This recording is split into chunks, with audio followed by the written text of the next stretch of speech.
పల్నాడు జిల్లా బోయిపాలెంలో టీడీపీ గూండాల రౌడీయిజం చేశారు. మాజీ మంత్రి విడుదల రజనీపై దాడికి యత్నించారు. లడ్డూపై టీడీపీ దుష్ప్రచారాన్ని నిరసిస్తూ విడుదల రజనీ పూజలు చేశారు. విడుదల రజనీ పూజలు చేస్తూ ఉండగా టీడీపీ గూండాలు హల్చల్ చేశారు. గుడి బయట నానా హంగామా చేశారు. టీడీపీ గూండాలు విడుదల రజనీ కారును అడ్డుకొని టీడీపీ మోకలు దాడికి యత్నించాయి. కారును కూడా ధ్వంసం చేసేందుకు యత్నించారు టీడీపీ గూండాలు.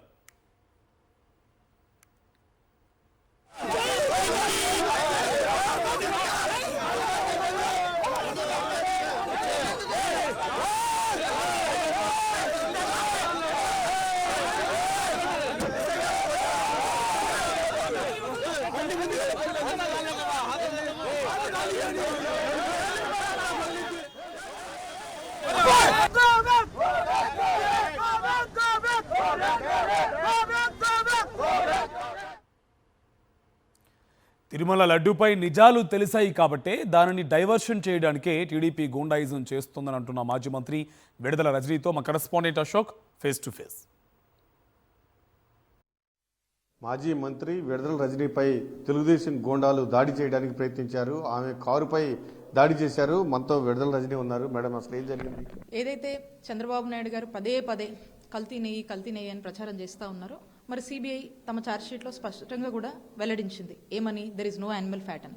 అలాగే ఎన్డీడీబీ కూడా వారి ఒక రిపోర్ట్లో there is no lot detected అని చెప్పడం జరిగింది. కాబట్టి నిజమేంటో స్పష్టమైంది ఈ రిపోర్ట్ల ద్వారా. ప్రజలందరూ కూడా చూస్తూ ఉన్నారు. ఒక ముఖ్యమంత్రి హోదాలో ఉండి కూడా చాలా క్యాజువల్గా ఇలాంటి అవాస్తవాలను, ఇలాంటి తప్పుడు ప్రచారం, అందులో దేవుణ్ణి కూడా లాగి ఆ శ్రీవారిని కూడా తన రాజకీయ ప్రయోగాల కోసము, మరి ప్రయోజనాల కోసము ఈ విధంగా లాగి దేవుడి మీద కూడా రాజకీయం చేస్తున్నటువంటి వ్యక్తిగా చంద్రబాబు నాయుడు గారు మరి చేస్తున్నటువంటి విష ప్రచారాన్ని మరి రిపోర్ట్స్ ద్వారా మరి రుజువైంది. క్లియర్గా ఎక్కడా కూడా కల్తీ అనేది లేదు, యానిమల్ ఫ్యాట్ అనేది ఇంక్లూడ్ అవ్వలేదు అని చెప్పేసి స్పష్టమైంది. దీంట్లో భాగంగా మేము అందరం కూడా మా నియోజకవర్గంలో ఉన్నటువంటి మా నాయకులందరం కూడా బోయపాలెం గ్రామంలో వెంకటేశ్వర స్వామి గుడికి వెళ్ళి అక్కడ అభిషేకాలు పూజలన్నీ కూడా జరిపించి అక్కడ నుంచి బయటకు వచ్చి ఇప్పటికైనా ఆ శ్రీవారిని చంద్రబాబు నాయుడు గారికి దేవుళ్ళని లాగి రాజకీయాలు చేసేటువంటి ఒక విష సాంప్రదాయం ఏదైతే తెరలేపారో అది మానుకోవాలని ఇప్పటికైనా చంద్రబాబు నాయుడు గారికి బుద్ధి రావాలి. వైఎస్ఆర్ కాంగ్రెస్ పార్టీ మీద, మా నాయకుడు జగన్మోహన్ రెడ్డి గారి మీద, మా పార్టీ మీద చేస్తున్నటువంటి ఈ అవాస్తవాలు, అసత్యాలు, ఈ విష ప్రచారాలు మానుకోవాలి అని చెప్పేసి మొక్కి మేమందరం కూడా బయటికి వస్తూ కారు ఎక్కబోతుంటే అక్కడ కొంతమంది టీడీపీ గూండాలు ఉండి ఏదో గోల్ చేస్తూ ఉన్నారు. సరే, మాతో ఉన్నటువంటి నాయకులు ఏమైంది ఏంటి అని అక్కడ ఏదైనా గొడవ జరుగుతుంది ఏంటని కనుక్కునే ప్రయత్నం చేస్తారు. కనుక్కుంటే వాళ్ళు వెంబటే అక్కడ స్లోగన్స్ ఇస్తూ మీరందరూ గుడికి ఎట్లా వస్తారు అని చెప్పేసి ఇష్టం వచ్చినట్టుగా కాస్త గోల్ చేసి హడావిడి చేసి ఇక నేను కారు ఎక్కుతున్నప్పుడు నా కారు మీద కొట్టేటువంటి ప్రయత్నము, మా కారు అద్దాలు మీద కొట్టేటువంటి ప్రయత్నము, మా నాయకుల్ని నెట్టే ప్రయత్నము హడావిడి చేస్తూ ఉన్నారు. ఎందుకంటే మేము గుడికి వచ్చి ఇప్పటికే వాళ్ళకు ఇందాక చెప్తా ఉన్నారు ఎవరో అక్కడ వాళ్ళ ఎమ్మెల్యే ఆఫీస్ నుంచి ఇన్స్ట్రక్షన్ ఉందట. ఎందుకంటే ఈ కల్తీ నెయ్యి విషయంలో కూటమి ప్రభుత్వం డిఫెన్స్లో పడిందంట.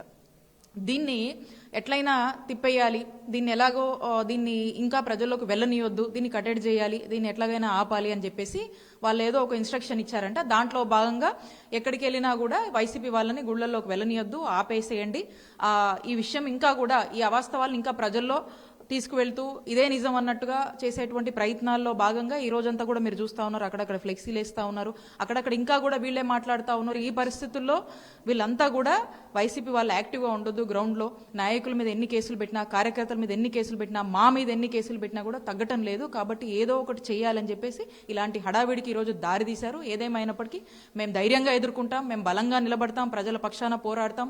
మా నాయకుడు జగన్మోహన్ రెడ్డి గారి అండ మాకుంది. కాబట్టి మీరు ఎన్ని వేధింపులకు గురి చేసినా, ఇలాంటి ఎన్ని దౌర్జన్యాలు చేసినా, ఇలాంటి ఎన్ని అడ్డంకులు మాకు సృష్టించినా కూడా మేము ప్రజల పక్షాన నిలబడతాం, పోరాడతాం, నిజాయితీగా ప్రజల్లో తిరుగుతాము. ప్రజలే సమయం వచ్చినప్పుడు నిర్ణయిస్తారు. జంతు అవశేషాలు ఉన్నాయి తిరుమల లడ్డూలో అని చెప్తున్నారు. ఖచ్చితంగా అవి లేవని తేలిపోయింది. దాంతో పూర్తిగా డ్యామేజ్ అయిపోయి మళ్ళీ ఇలాంటి దాడులు చేస్తున్నారని కూడా ఆగ్రహం వ్యక్తం చేస్తున్నారు విడుదల రజనీ. కెమెరామెన్ నవీన్తో అశోక్, సాక్షి టీవీ, చిలకలూరుపేట.